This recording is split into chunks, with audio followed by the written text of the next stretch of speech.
Bonjour à vous et bienvenue dans cette minute philosophique intitulée La philosophie du bar. Et aujourd'hui, nous poursuivons nos investigations sur la mort. Dans la séquence précédente, je vous avais dit que la mort était l'inconnu, l'impensable, l'indicible, l'ineffable par excellence. Je ne peux pas penser la mort. Je ne peux pas penser le monde sans moi. Comment voulez-vous que je pense le monde sans moi? D'un autre côté, je peux penser à la mort. Et la préposition ici est tout à fait essentielle. Penser à la mort. Je peux penser au quand, au comment, au pourquoi de la mort.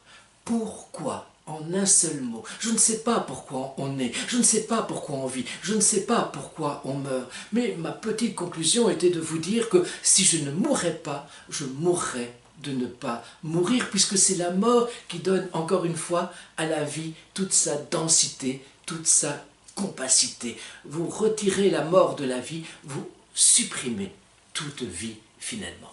Aujourd'hui, j'aimerais réfléchir avec vous sur l'extériorité même de la mort. Est-ce que la mort m'est extérieure? Non, bien sûr. La mort, ce n'est pas quelque chose qui viendra comme ça de l'extérieur. La mort est comme un fruit qui grandit en moi. Je suis ma mort, en d'autres termes, le fruit. Je pense tout de suite à Jacques Brel dans Les Marquises. Il parle de la mort comme il parle d'un fruit. Aux Marquises. C'est le grand poète allemand aussi, Rainer Maria Rilke, qui utilise la même métaphore. Justement, la mort doit croître en moi. Et j'espère que le fruit, au moment même de ma mort, sera mûr. Mais ça, c'est pas forcément vrai. D'autant plus quand on regarde autour de soi et qu'on voit des gens, finalement, en quelque sorte, privés de leur propre mort. Quand on meurt à quelques mois, on est effectivement privé de sa mort. Et donc la mort est comme un fruit qui grandit en moi. J'aime aussi beaucoup la métaphore du puits. Vous imaginez que tout au fond du puits, il y a ce seau. Et dans ce seau, il y a une et une seule vérité. Je suis un être pour la mort, point.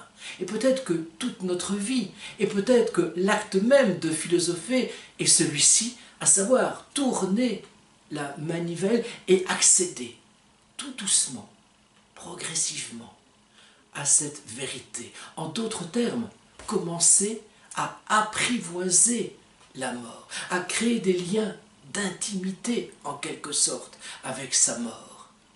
La prendre pour amante, peut-être, pour maîtresse. Je suis ma mort.